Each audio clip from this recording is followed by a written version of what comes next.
This is revision video of class 8 history book, chapter number 7, Women Caste Reform. And we can divide this chapter into two parts.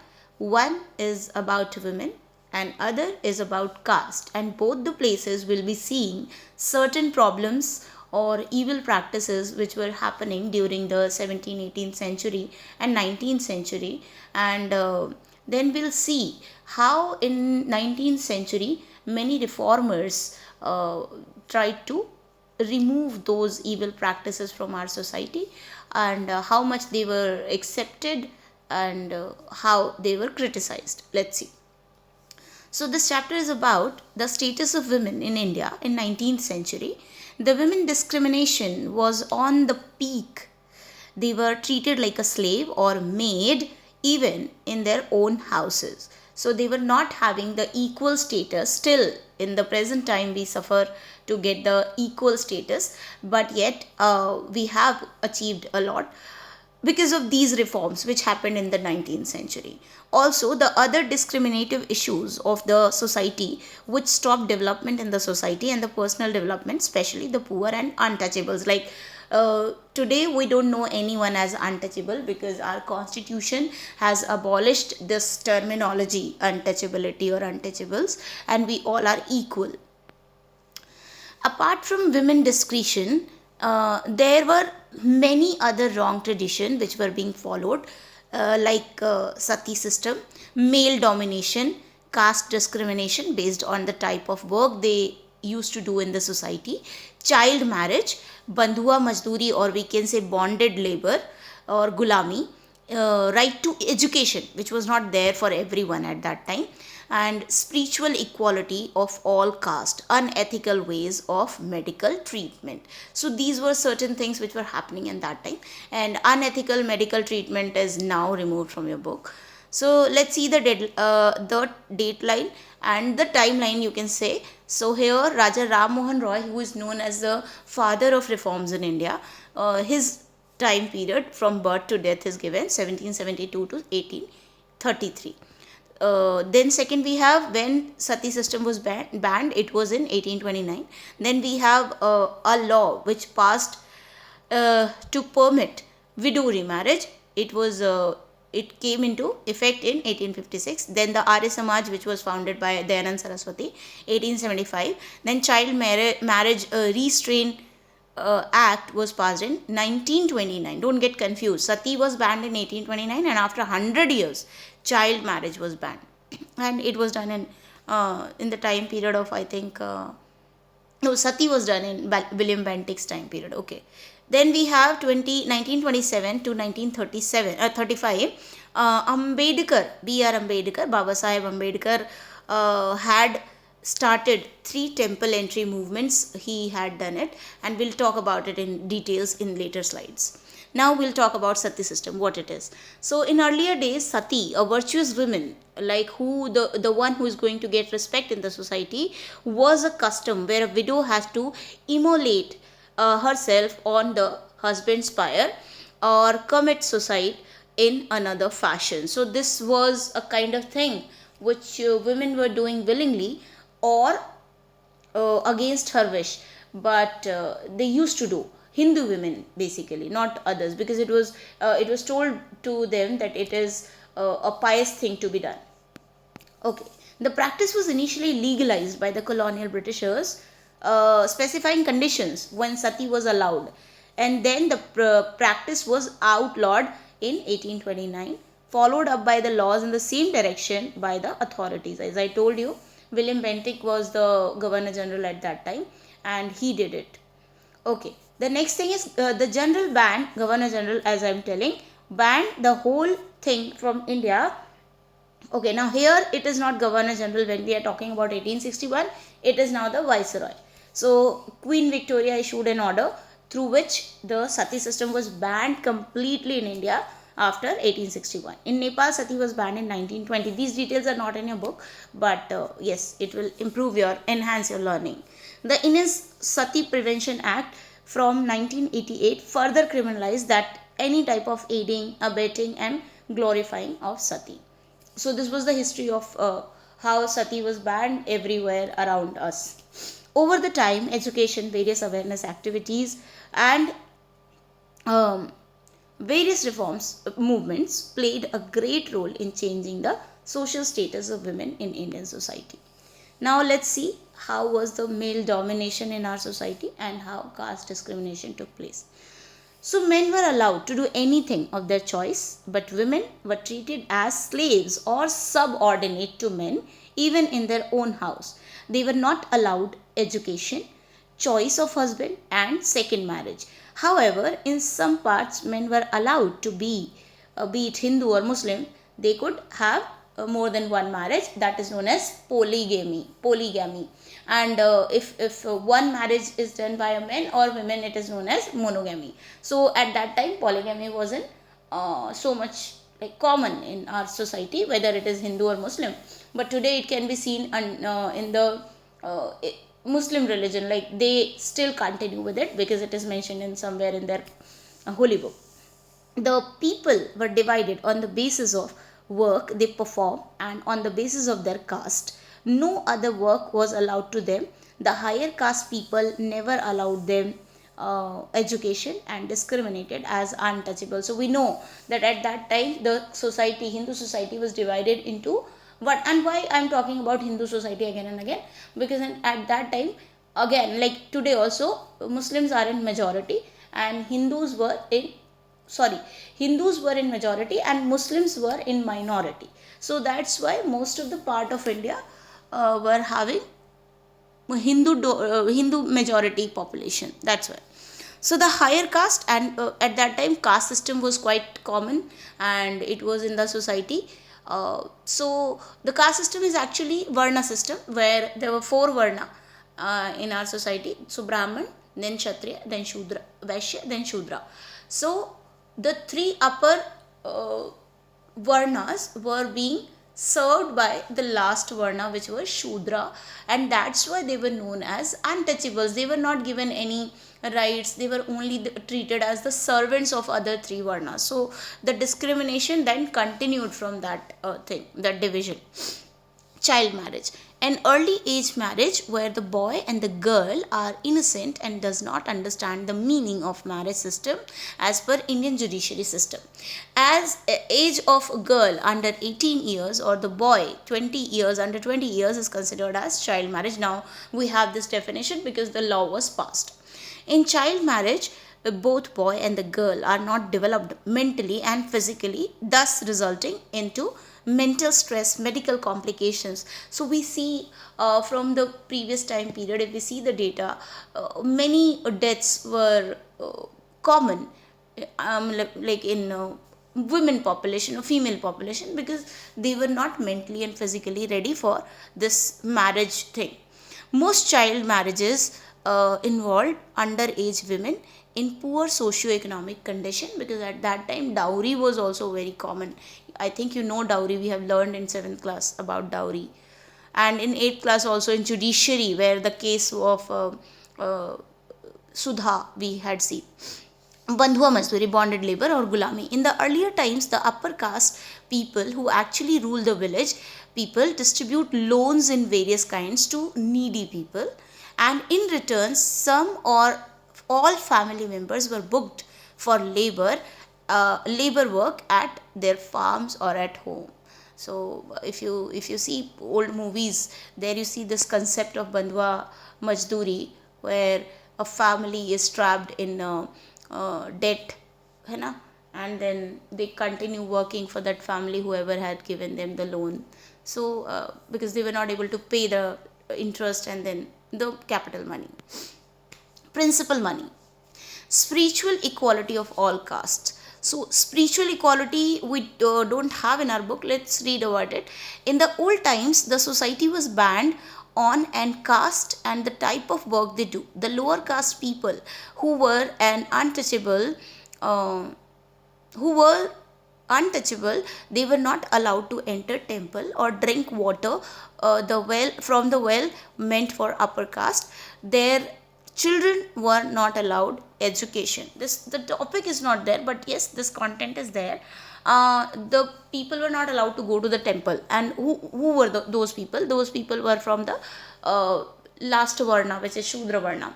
So they were not allowed to enter the same temple where every other person from the upper three varnas used to go. They were not even allowed to get education, as we have seen the story of Valmiki, if you remember, from Om Prakash Valmiki, from chapter 7. Unethical ways of medical treatment, will not read because it's not there in the book.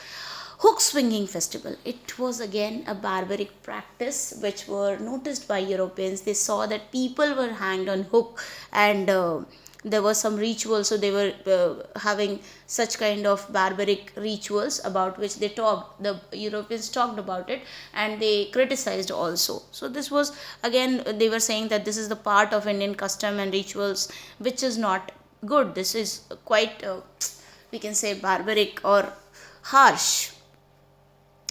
Working towards change. Now what change and how the changes have been brought? The attitude towards women and social customs started changing from the early 19th century. How?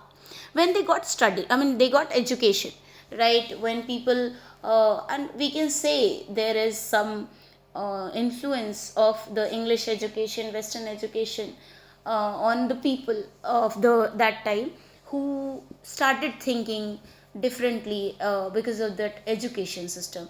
And that's why they were criticized also by some orthodox Hindu people and different religion people, which we have learned in chapter 5, 1857 revolt.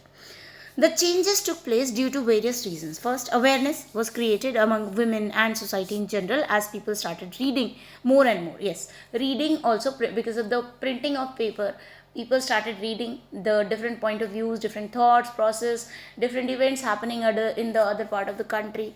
So they got aware. People started reading books, newspaper, magazine, leaflets and pamphlets, as they were much cheaper by then. There were debates and discussions about social custom practices, which also helped creating awareness among the people.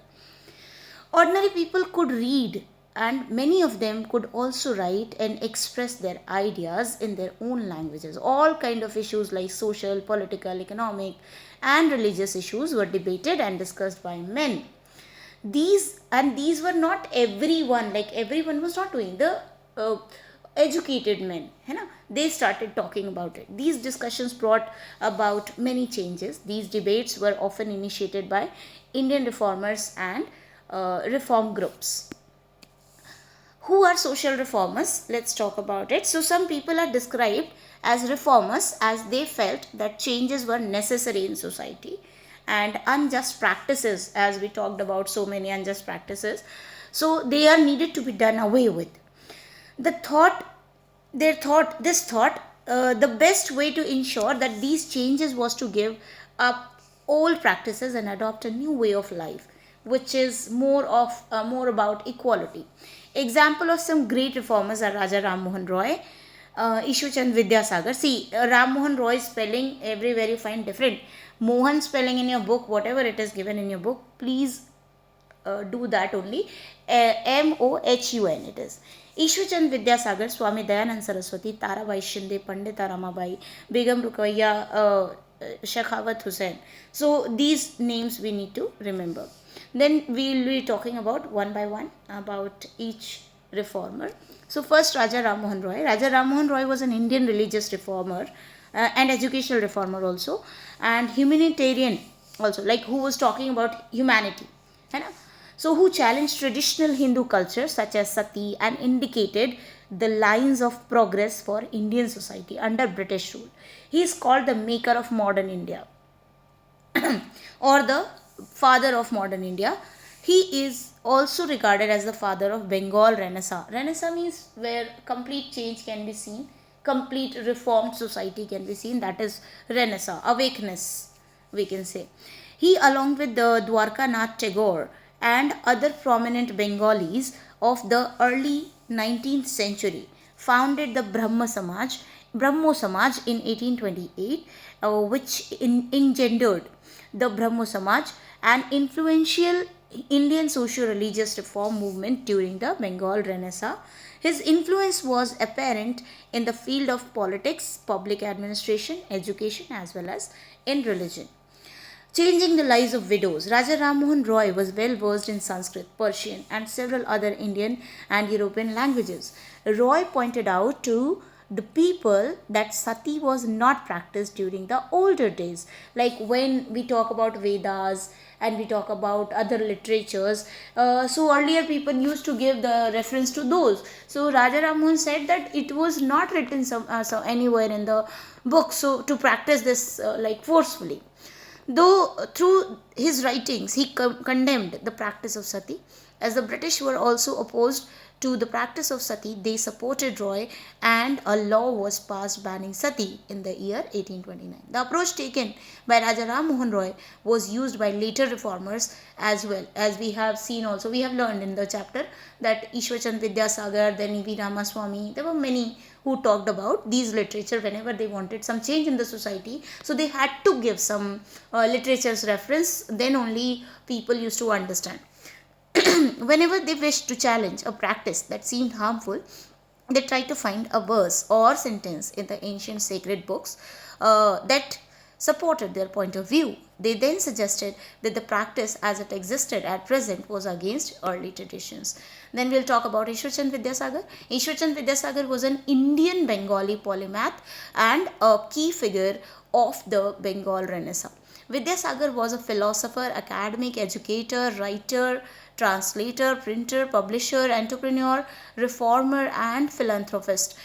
His efforts to simplify the modernized Bengali prose were significant. He also rationalized and simplified the Bengali alphabet and type, which had remained unchanged since Charles Wilkins and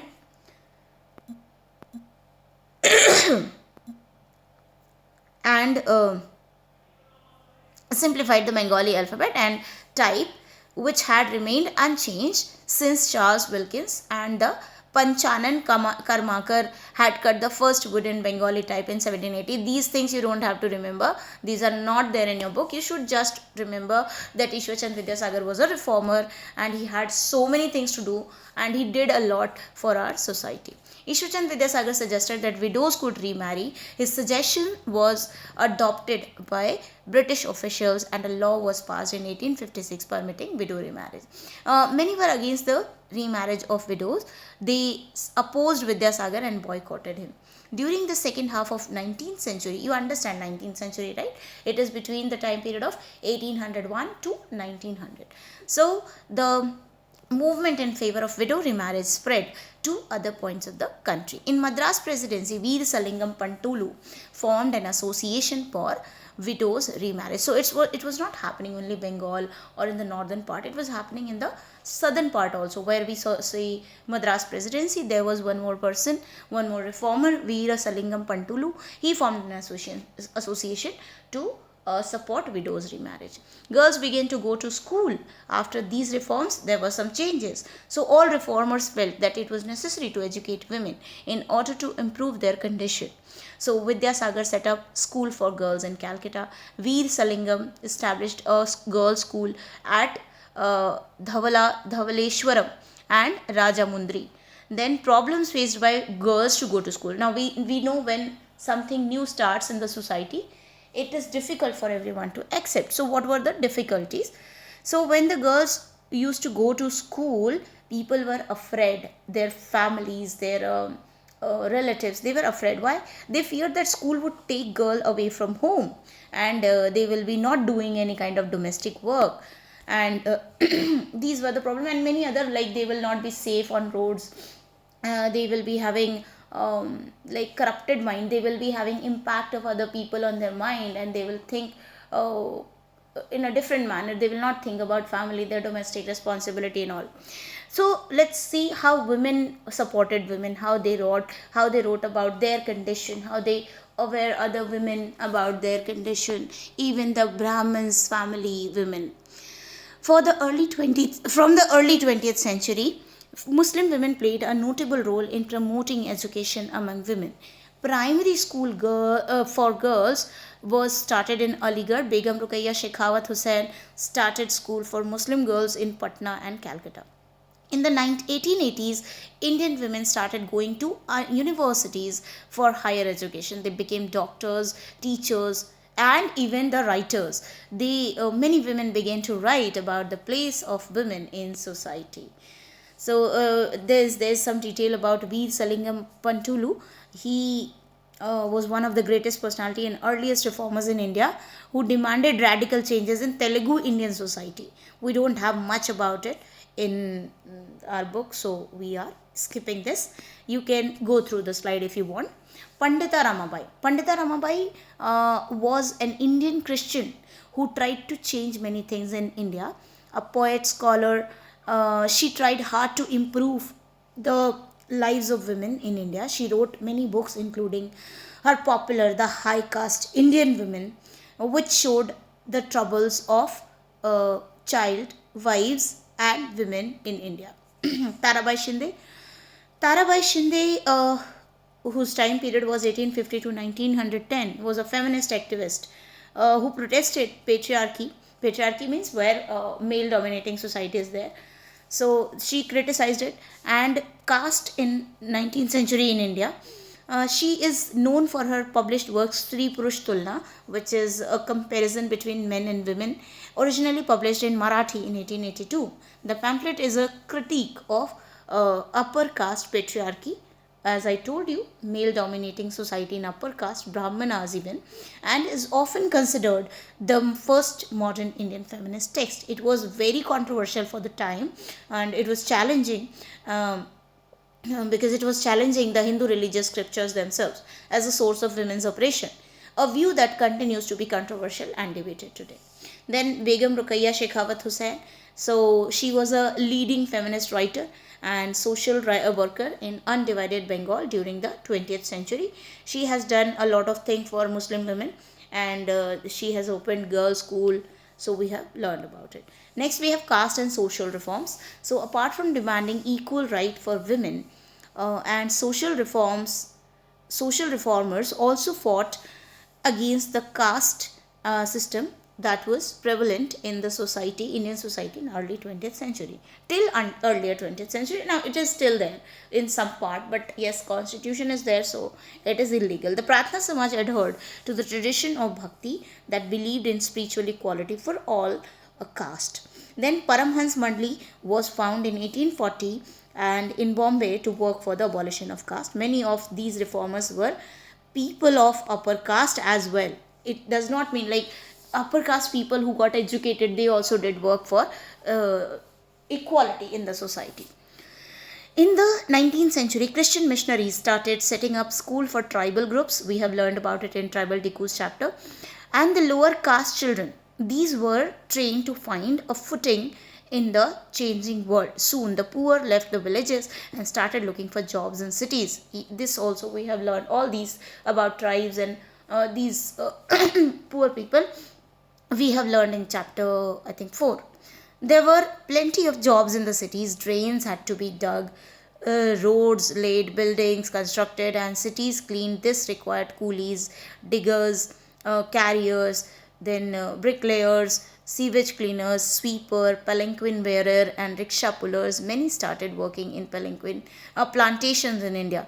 These also did not improve their condition, because this was again the work which was like menial jobs. Some of them even went to far off countries like Mauritius, Trinidad, Indonesia. The poor were happy to leave their villages and find work elsewhere.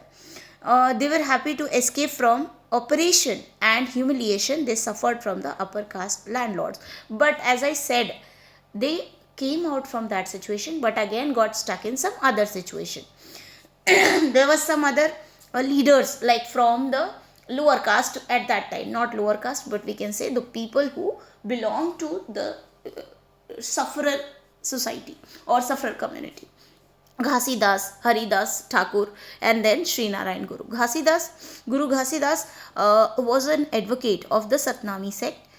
or we can say Satnami section of Hinduism in the early 19th century. Ghasidas was a farmer who worked for low caste Indian, particularly the leather workers, and organized a movement. And then Haridas Matua, his section worked, he worked for in the part of eastern Bengal. He worked among the Chandala cultivators. Chandalas were actually the people who used to live in the mortuary, or we can say cemetery ground. Okay, so they were known as Chandala. Sri Narayan Guru was a guru from Izhava caste, again a small caste at that time, lower caste at that time, which was known as lower caste in Kerala. He argued against unequal treatment of the people on the basis of caste. He believed that all human beings belonged to the same caste. Now there is a book which is named as Gulamgiri, which was written by Mahatma Jyotirao Phule, who was again one reformer. His wife Savitri Bai Phule, she was also a big reformer, and she worked a lot for women upliftment. So he was born in 1827 and was one of the most vocal amongst the low caste leaders. He studied in Christian missionary school. He attacked the Brahmins' claims to superiority. He argued that Aryans were basically who were actually Brahmins, and so they were outsiders. He used to believe, and he claimed that he they were foreigners who subjugated the true children of the country. And he said that the upper caste had no right to land and power, and the land belonged to the low caste people who were the original inhabitants of the land in the peninsula. Phule founded the Satya Shodhak Samaj, which worked to promote caste equality. He wrote a book which was named as Gulamgiri in 1873. He dedicated his book to all those Americans who fought against slavery. So Civil War happened in America, and in that time period they also fought for the equality. They wanted to remove slavery. At that time it was quite common in America, Europe and Africa. So yes. Who could enter temples? Dr. B.R. Ambedkar. Now his work is quite we can say, not everyone's work is quite important, not only his work, but because he had written our constitution. So yes, his work is important, and we should know why he had in his mind that minorities should be treated very well. They should be given some reservations. Why? So Ambedkar was born in a Mahar family. Again, at that time it was a lower caste. From a very early age he experienced caste discrimination. In school he was forced to sit outside the classroom on the ground and was not allowed to drink water from the taps that upper caste children use. See this kind of discrimination, and when child grow through this, how would be their mindset? But yes, he was a good person, a scholar person. So Ambedkar finished his schooling and went to US for higher studies. He returned to India again in 1919. Even after Gandhiji returned in 1915. Demands for equality and justice. During the second half of the 19th century, people from within the lower caste began organizing movements against caste discrimination and demanded social equality and justice. Ghasidas founded the Satnami movement in central India, and he belonged to the lower caste again and worked among the leather workers and organized a movement to improve their social status. Haridas Matua worked among the low caste Chandala cultivators in the eastern Bengal. We have discussed all this, and he questioned the Brahmanical text that supported the caste system. All the leaders came from low caste and worked amongst them. They tried to change the habits and practices among low caste, which provoked upper caste contempt. They tried to write a sense of create a sense of self-esteem, self-respect amongst the lower caste people. He wrote widely on the power of upper caste had in the society. In 1927, Ambedkar started a temple entry movement in which Mahar caste followers participated. Everybody forcefully entered in the temple, and then this type of movement happened 3 times, and Ambedkar led them, and later it happened in other part of the country by other leaders. So the Mahar caste people, who were called Dalits, used water from the temple tank. This outraged the upper caste people. Of course, they will not like it. Ambedkar led 3 such movements: entry, temple entry movements between 1927 and 1935. His aim was to make everyone see the power of caste prejudice within society. Then we'll talk about the non-Brahmin movement, which was against Brahmins. The non-Brahmin movement started in the early 20th century. It was started by non-Brahmin caste, which were educated, wealthy, and influential. So first is E.V. Ramaswamy Naikar, who is also known as Periyar, which means a good person. E.V. Ramaswamy Naikar or Periyar came from a middle class family. He had been a ascetic in his early life and had studied Sanskrit scriptures.